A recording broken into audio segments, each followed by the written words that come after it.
खुदावंद मसीह यीशु में मेरे अजीजों, मैं प्रभु यीशु मसीह के जिंदा मुबारक नाम में आप सबको सलाम अर्ज करता हूं और आज की इबादत में आपको वेलकम कहता हूं। प्रियजनों, मैं निरंतर आपके लिए दुआ करता हूं, प्रभु का अनुग्रह आपको हर तरह से संभाल के रखे। परमेश्वर का धन्यवाद करते हैं आज के अच्छे दिन के लिए और इस मुबारक संगति के लिए कि हम प्रभु के चरणों पर उपस्थित हैं, उसके वचन को सुनने के लिए, समझने के लिए और अपनी जिंदगियों में इसको आत्मसात करने के लिए। आज जो वचन का हिस्सा है और आज बहुत थोड़े से समय में मैं आपसे बातचीत करूंगा, काफी आज और भी प्रभु की सेवाओं में समय देना है। मत्ती रचित सुसमाचार और इसका 16 अध्याय और 13 पद से 20 पद में आपके सामने पढ़ रहा हूं। यहाँ पे लिखा है कि जब यीशु कैसरिया फिलिप्पी के इलाके में आया तो उसने अपने शागिर्दों से ये पूछा कि लोग इब्ने आदम को क्या कहते हैं, लोग मनुष्य के पुत्र को क्या कहते हैं। उन्होंने कहा कि बाज यूहन्ना बपतिस्मा देने वाला कहते हैं, बाज एलिया, बाज यर्मिया नबियों में से कोई। उसने उनसे कहा, मगर तुम मुझे क्या कहते हो? शमौन पतरस ने जवाब में कहा, तू जिंदा खुदा का बेटा मसीह है। यीशु ने जवाब में उससे कहा कि मुबारक है तू शमौन बरयोना, क्योंकि ये बात गोश्त और खून ने नहीं बल्कि मेरे बाप ने जो आसमान पर है तुझ पर जाहिर की है। और मैं भी तुझसे कहता हूं कि तू पतरस है और मैं इस पत्थर पर अपनी कलीसिया बनाऊंगा और आलम इरवाह के दरवाजे उस पर गालिब नहीं आएंगे। मैं आसमान की बादशाही की कुंजियां तुझे दूंगा। जो कुछ तू जमीन पर बांधेगा वो आसमान पर बंधेगा और जो कुछ तू जमीन पर खोलेगा वो आसमान पर खुलेगा। उस वक्त उसने शागिर्दों को हुक्म दिया कि किसी को न बताना कि मैं मसीह हूं। खुदावंद की बरकत उसके पाक कलाम के पढ़े जाने पर और सुने जाने पर हो, आमीन। आइए प्रार्थना करें। पिता परमेश्वर, तेरा धन्यवाद करते हैं इस अच्छे समय के लिए और विशेष तौर से जबकि हम तेरे वचन को सुनना, समझना, सीखना चाहते हैं। हम में से हर एक को पवित्र आत्मा का मसा दे प्रभु कि हम पाक रूह की रहनुमाई में होकर तेरे कलाम को समझ सकें। प्यारे खुदा बाप, दुआ मांगते हैं हमारे चारों तरफ अपने पाक फरिश्तों की सेना का बाड़ा बांधना के शैतान किसी भी तरह से हमें दखल ना देने पाए। प्रभु जी, होने दे ये वचन रूपी बीज हमारे दिल की जमीन पर जड़ पकड़े और हमारी जिंदगियों में बहुत सा जड़ पाए, बहुत सा फल पाए पिता परमेश्वर। और खुदावंद ये फलवंत हो हमारे जीवन में, ये हम प्रार्थना करते हैं। खुदा बाप, जब हम तेरी वेदी पर से उठकर जाते हैं तो तुझसे आशीषें लेकर जाएं। प्रभु जी, हम पापियों पे दया करना और अपने राज्य के लिए और अनंत जीवन के लिए हमें तैयार करना। प्रभु, सब कुछ तेरे अधीन करते हैं और ये प्रार्थना तेरे प्यारे पुत्र अपने उद्धार करता प्रभु यीशु मसीह के जिंदा और मुबारक नाम के वसीले से मांग लेते हैं। सुन और कबूल कर, आमीन। प्रियजनों, एक बार फिर हम परमेश्वर का धन्यवाद करते हैं उसकी आशीषों के लिए, उसके फजल के लिए। खुदावंद मसीह यीशु कैसरिया फिलिप्पी के इलाके में है, अपने शागिर्दों से बातचीत कर रहा है और प्रश्न प्रभु यीशु मसीह अपने शागिर्दों से पूछना चाहते हैं कि लोग मुझको क्या कहते हैं, लोग मुझे किस तरह से जानते हैं, किस तरह से पहचानते हैं, मेरी पहचान लोगों के दिल और दिमागों में क्या है। और चेले बता रहे हैं कि कुछ तुझे यूहन्ना बपतिस्मा देने वाला कहते हैं, कुछ कहते हैं कि एलिया और यर्मिया नबियों में से कोई एक नबी है, वगैरह वगैरह। फिर प्रभु यीशु मसीह अपने शागिर्दों से दूसरा सवाल पूछते हैं कि तुम मुझे क्या कहते हो? आज तक तुम मेरे साथ रहे हो, तुमने मेरे कामों को देखा है, मेरी सामर्थ, मेरे अनुग्रह को देखा है, परखा है, और तुम्हारी दृष्टि में मैं कौन हूं, तुम्हारी पहचान मेरे प्रति क्या है, तुम मुझे किस तरह से पहचानते हो, क्या समझते हो, तुम मेरे बारे में, तुम्हारी राय क्या है, तुम्हारे मनों में मेरे बारे में क्या विचार है। और चेले जवाब नहीं दे पाए, पर एक चेला है यहां पर, पतरस है, और पतरस ने यहां पर उत्तर दिया है प्रभु यीशु मसीह के इस प्रश्न का कि तुम मुझे क्या कहते हो, तुम मुझे कैसे पहचानते हो। और पतरस यहां पर जवाब दे रहा है 16वें पद में कि तू जिंदा खुदा का बेटा मसीह है। और इसके बाद खुदावंद मसीह यीशु ने उसे उसका उत्तर सुन के उससे कहा कि पतरस, योना के पुत्र, तू मुबारक है, क्योंकि ये बात तुझे मांस और लहू ने नहीं बताई, बल्कि ये बात जो है वो मेरे पिता ने जो आसमान पर है तुझ पर ये प्रकट की है कि तू मुझे पहचाने, और तूने मुझे सही पहचाना है कि मैं जीवित परमेश्वर का पुत्र हूं। और उसके बाद पतरस के लिए आशीषें भी प्रभु यीशु मसीह ने बताई है कि मैं भी तुझसे कहता हूं कि तू पतरस है। और ग्रीक वर्ड में पतरस के लिए जो शब्द आया पेट्रोस है, और पेट्रोस का मतलब है चट्टान। और प्रभु यीशु मसीह कहता है कि तू पतरस है और मैं इस पत्थर पर, इस चट्टान पर अपनी कलीसिया बनाऊंगा, और अधोलोक के फाटक तुझ पर प्रबल नहीं आएंगे, और मैं तुझको आसमान की जो बादशाह थे उसकी चाबियां, कुंजियां तुझे दूंगा मैं, और जो कुछ तू जमीन पर बांधेगा आसमान पर बंधेगा, जो जमीन पर खोलेगा वो जमीन पर खुलेगा, आसमान पर भी खुलेगा, वगैरह वगैरह। ये सारी बरकतें प्रभु यीशु मसीह ने दी। और ये कहने के बाद यीशु मसीह ने एक बात इन लोगों को एक निर्देश के तौर पर कहा, जो अंतिम पद 20 पद में है, कि तुम किसी को मत बताना कि मैं मसीह हूं, भी समय नहीं आया। लेकिन हम आज जो थोड़ी देर के लिए मनन कर रहे हैं पतरस के उत्तर पर, के पतरस प्रभु यीशु मसीह को पहचानता है साहब कि तू जिंदा परमेश्वर का पुत्र मसीह है। पतरस जो है वो इसको पहचान रहा है, और उत्तर में कह रहा है you are the Christ, the son of living God. मेरे प्रियजनों, हमें और आप, हम प्रभु यीशु मसीह के लोग हैं, और थोड़े समय के बाद हम लैंड सीजन में जाने वाले हैं, और प्रभु हमें आशीष देगा कि प्रतिदिन हम प्रार्थना करेंगे, शाम को बैठ के संगति करेंगे। यीशु मसीह को हम किस प्रकार से पहचानते हैं अपनी जिंदगी में? क्या हमारा ये विश्वास जो हम क्रीड में बोलते हैं, हम विश्वास वचन या रसूलों का जो अकीदा है उसमें बोलते हैं, वो विश्वास क्या जीवित विश्वास है हमारा? बोलना या दोहराना एक अलग बात है, लेकिन अपनी जिंदगी में उसको प्रैक्टिकल शेप देना वो एक अलग बात है। ये हमेशा हम इस पर विचार करते हैं मेरे अजीजों। जो शब्दों में बोला जाता है केवल वो उद्धार का कारण नहीं बन सकता, बल्कि जो जीवन के अंदर जिसकी क्रिया हो, जीवन में जो किया जाए, आचरण जो किया जाए, और हमारे आचरण का जो करना है उसका प्रतिफल है उद्धार। अगर हम प्रभु यीशु मसीह को दिल और दिमाग से पूरी तरह पहचानते हैं कि जैसे पतरस ने पहचाना है प्रभु यीशु मसीह को, और प्रभु यीशु मसीह ने इसको जो अप्रूवल दिया है, जो सर्टिफिकेट दिया है, वो ये दिया है कि पतरस तूने ये बात मांस और लहू में होकर नहीं की है, ये दिमाग से सोचकर और किताबें पढ़कर और ये स्टडी करके नहीं, बल्कि मेरे पिता ने ये बात तुझ पे प्रकट कर दी कि तू मुझे पहचान ले। मेरे अजीजों, हम अपने आसमानी बाप से प्रार्थना करें कि खुदा बाप हमको ऐसी बुद्धि, ऐसी समझ, ऐसी पवित्र आत्मा की अगुवाई दे कि हम प्रभु यीशु को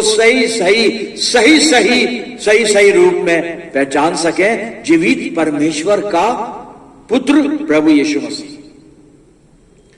सबसे पहले अपने खुदा बाप को, स्वर्गीय पिता को पहचाने कि हमारा जो परमेश्वर जिसकी हम आराधना करते हैं जीवित परमेश्वर है साहब वो। और मैं आपको यहां पर यह समझाने का प्रयास नहीं करूंगा कि क्या कोई मृतक परमेश्वर भी होता है, जीवित और मृतक ना, तो जीवित है तो मृतक भी होगा, हमें नहीं मालूम है, लेकिन हम समझ जाएं यीशु मसीह क्या कह रहा है और क्या बताया जा रहा है। जब हम जिंदा खुदा की बात करते हैं तो उससे आशय क्या होता है ये सब जानते हैं समझदार लोग जो है। तो जीवित परमेश्वर को पहचाने पहले तो, और फिर इस बात पर अपने ईमान को हम दृढ़ कर लें कि उस खुदा ने अपने इकलौते बेटे को दुनिया में भेजा, और उसके इकलौते बेटे से तात्पर्य यह है कि वो व्यक्ति यानी प्रभु यीशु मसीह जो परमेश्वर की सामर्थ्य और पवित्र आत्मा की सामर्थ्य से उत्पन्न हुआ और जिसमें परमेश्वर के सारे गुणों का समावेश था, प्रभु यीशु मसीह, इसलिए वो परमेश्वर का पुत्र कहलाया। क्योंकि बहुत से लोग बड़े संदेह में रहकर खंडन करते हैं इस बात का कि परमेश्वर के पत्नी नहीं है तो पुत्र कैसा होगा। जी, पुत्र का होना पत्नी पे निर्भर नहीं करता साहब, हव्वा जब बनाई गई तो हव्वा की माता नहीं थी, आदम से उसको निकाला गया परमेश्वर के द्वारा, बिना मां के वो आई। पिता तो हम कह सकते हैं, जो उसका पति था वही पिता था, क्योंकि उसके शरीर में से ही परमेश्वर ने पसली को निकालकर हव्वा को बना दिया। आदम को जब बनाया तो ना तो उसका बाप था ना उसकी मां थी, खुदा ने अपने हाथों से बना दिया। और खुदा में ये सामर्थ्य है कि वो बिना मां बाप के भी इंसान को पैदा कर सकता है, बिना मां के भी इंसान को पैदा कर सकता है, और बिना पिता के भी इंसान को पैदा कर सकता है। जैसे प्रभु यीशु मसीह जन्म लेके इस दुनिया में आया, वचन देहधारी हुआ, परमेश्वर ने इनकारनेशन लिया। लेकिन आज हम ना इनकारनेशन पे बात कर रहे हैं, ना हम वचन पे बात कर रहे हैं, ना हम वचन के देहधारी होने पर बात कर रहे हैं। हम तो प्रभु यीशु मसीह को कैसे पहचान रहे हैं, हम इस पर आज ध्यान दे रहे हैं मेरे अजीजों। बाइबल में एक हवाला यूहन्ना 18 हम पढ़ेंगे नहीं, बता देता हूं। यूहन्ना 18 और 33 से 37 पद आप नोट कर लें और उसको बाद में आप बैठ के पढ़िएगा। पिलातुस और प्रभु यीशु मसीह की बातचीत हो रही है और यीशु मसीह पर झूठा अभियोग लगाकर और यहूदियों ने पिलातुस के सामने खड़ा कर दिया है कि ये साहब अपने आप को यहूदियों का राजा कहता है। तो पिलातुस उससे इंक्वायरी कर रहा है, क्या तू यहूदियों का राजा है, क्या ये है, क्या वो है। और पिलातुस बात करते करते करते करते यूहन्ना 18 33 से 37 पद में प्रभु यीशु मसीह को पूरी तरह साफ पहचान चुका है कि ये निर्दोष है, इसने कोई पाप नहीं किया है, और ये एक सामर्थी परमेश्वर है। और सामर्थी परमेश्वर का पहचान रहा है वो अपने दिल में, ये भी पहचान रहा है कि ये व्यक्ति सामर्थ्य से भरा हुआ व्यक्ति है, ये एक आम आदमी की तरह नहीं है। पिलातुस सब कुछ समझ रहा है, पहचान रहा है, लेकिन उसने अपनी समझ पर पर्दा डालकर प्रभु यीशु मसीह का स्वीकार नहीं किया साहब, एक्सेप्ट नहीं किया उसको। वो ढीठ बन गया, गुन्ना बन गया, पहचानने पर भी समझ भी गया। उसने प्रयास भी किया कि यीशु मसीह को छोड़ दिया जाए, प्रयास किया उसने, जब वचन की हम स्टडी करेंगे। पिलातुस ने प्रयास किया, लेकिन लोगों ने उसको धमकी ये दी कि अगर तू इसका फेवर करता है तो इसका मतलब तू केसर के विरोध में, और केसर राजा है और तेरी ये जो गवर्नरशिप है ये तेरी खतरे में पड़ सकती है अगर तू केसर के खिलाफ कोई फैसला देता है तो। और पिलातुस वहां डर गया, अपनी कुर्सी और अपने पद को बचाने के लिए प्रभु यीशु मसीह को जानने के बाद भी यीशु मसीह को नहीं पहचाना। मेरे अजीजों, कई बार हमारे जीवन में ऐसा होता है, बहुतों के जीवन में ऐसा होता है, प्रभु यीशु मसीह को पहचानते हैं, और आज दुनिया में हजारों लोग हैं जो प्रभु यीशु मसीह को पहचान कर भी नहीं पहचान रहे हैं। बहुत लोग हैं, बहुत लोग हैं, समझते हैं, प्रभु यीशु मसीह के बारे में बातें करते हैं, प्रभु यीशु मसीह के बारे में उन्हीं के धर्मशास्त्र में वर्णन आया है, उन्हीं के धर्मशास्त्र में उसकी सामर्थ्य का वर्णन आया है कि कैसे प्रभु यीशु मसीह बचपन से सब कुछ, लेकिन वो स्वीकार नहीं कर रहे हैं। मन हठीला हो गया। आज मेरे मन की स्थिति क्या है? प्रभु यीशु मसीह के बारे में पतरस ने पहचान लिया तो जीवित परमेश्वर का पुत्र मसीह है। आज मेरी दृष्टि में मेरा प्रभु यीशु क्या है? केवल मेरी दुआ सुनकर मुझे आशीष देने वाला प्रभु, केवल मेरी प्रार्थना सुनकर मुझे चंगाई देने वाला प्रभु, वो साहब चंगाई देने वाला है प्रभु। अरे उससे भी तो बढ़कर है वो, चंगाई तो देता ही है, चंगाई तो उसके शिष्य भी देते थे, उसके शिष्य भी देते थे चंगाई।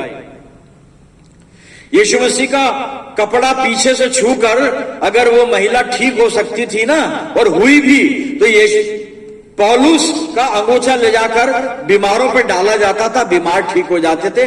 प्रेरितों के कार्य में लूका ने इस बात को रिकॉर्ड किया है साहब। मेरी क्या पहचान है? मुझे प्रभु यीशु मसीह को पहचानना है। हवाला पढ़ेंगे, पौलुस की पहचान के बारे में देखते हैं। मैं गलातियों की पत्री को खोल रहा हूं और पहला अध्याय निकाल रहा हूं।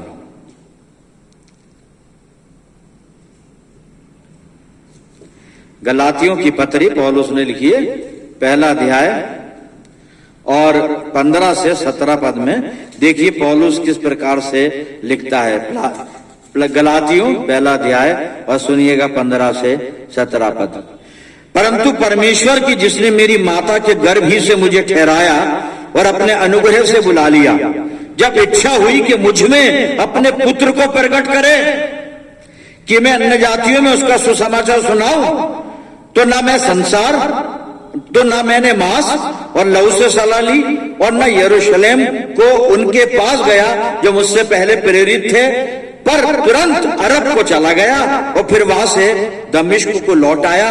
कहना क्या चाह रहा है कि मैंने ना तो मांस और लहू से पूछा, ना मैंने प्रेरितों से पूछा, ना मैंने धर्म के बड़े बड़े ज्ञानियों से आलिमों से पूछा। किससे पूछा?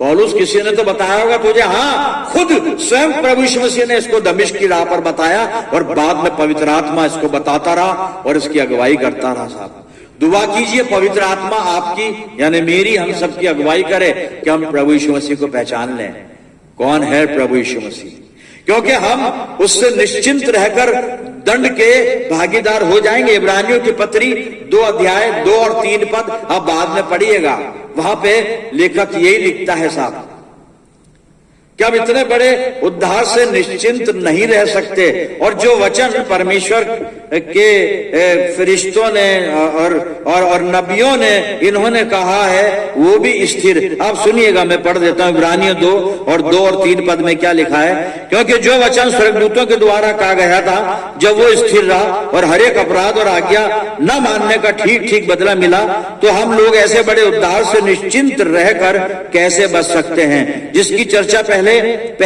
प्रभु के द्वारा हुई और सुनने वालों के द्वारा हमें इसका निश्चय हुआ। हम कैसे बचेंगे? सावधान हो जाएं। प्रभु यीशु मसीह में जीवन है साहब। प्रभु यीशु मसीह को पहचान लीजिए, उससे जीवन ले लीजिए। आज का आखिरी हवाला मैं आपके सामने पढ़ रहा हूं, फिर प्रार्थना करेंगे। यूहन्ना रचित सुसमाचार और इसका 20 अध्याय और 30 और 31 पद में आपके सामने पढ़ूंगा क्या लिखा है यहां पे। यूहन्ना रचित सुसमाचार 20 अध्याय और 30 और 31 पद सुन लीजिएगा। यीशु ने और भी बहुत से चिन्ह चेलों के सामने दिखाए जो इस पुस्तक में लिखे नहीं गए, परंतु ये जितने लिखे गए, जो नहीं लिखे गए उनको छोड़ दें, लेकिन जितने लिखे गए उनके मिरेकल, उनके अद्भुत कार्य, उनके चिन्ह, परंतु ये इसलिए लिखे गए कि तुम विश्वास करो कि यीशु ही परमेश्वर का पुत्र मसीह है और विश्वास करके उसके नाम से जीवन पाओ। उसके नाम से जीवन पाओ। हम जीवन की तलाश में आ जाएं, जीवन के पास आ जाएं, जीवन की खोज कर लें, प्रभु यीशु को पहचान कर अपने आप को उसके कदमों पे समर्पित कर दें। मेरे अजीजों, आइए दुआ करें। खुदावन प्यारे आसमानी बाप, तेरा धन्यवाद करते हैं जिंदा कलाम के लिए जो बार बार हमारे ईमान को संभालता है, बार बार मसीह जिंदगी में जीने के तौर तरीके हमें सिखाता है। आज जो कुछ भी कलाम ने प्रभु जी हमें आत्मा की तैयारी प्रदान की है, होने दे कि हम प्रभु यीशु मसीह की पहचान में और अधिक मजबूत हो जाएं और प्रभु यीशु मसीह पर संपूर्ण और सत्य विश्वास करके, सही रूप में विश्वास करके जीवन पाएं। खुदा बाप, मैं दुआ करता हूं जितने मेरे साथ दुआ में इन सब अजीजों पर तेरी शफकत, रहमत और बरकत का साया हमेशा बना रहे। हम सब मिलकर पूरे आलम के लिए दुआएं खैर मांगते हैं। परमपिता परमेश्वर, होने दे ये कलाम हमारी जिंदगियों में जगह पाए और हम प्रभु यीशु मसीह के अनुग्रह में जगह पाए और हमेशा की जिंदगी हासिल करें। अपनी जिंदगियों को तेरे इख्तियार में देते हैं पिता परमेश्वर, और ये प्रार्थना तेरे प्यारे बेटे अपने उद्धारकर्ता प्रभु यीशु मसीह के जिंदा और मुबारक नाम के वसीले से मांगते हैं। सुन और कबूल कर ले, आमीन। अब हमारे प्रभु यीशु मसीह का अनुग्रह, पिता परमेश्वर का प्रेम, पवित्र आत्मा की सहभागिता हम सब के साथ, तमाम विश्वासियों के साथ, हमारी सब मंडलियों के साथ अब से लेकर हमेशा तक होती रहे। आमीन।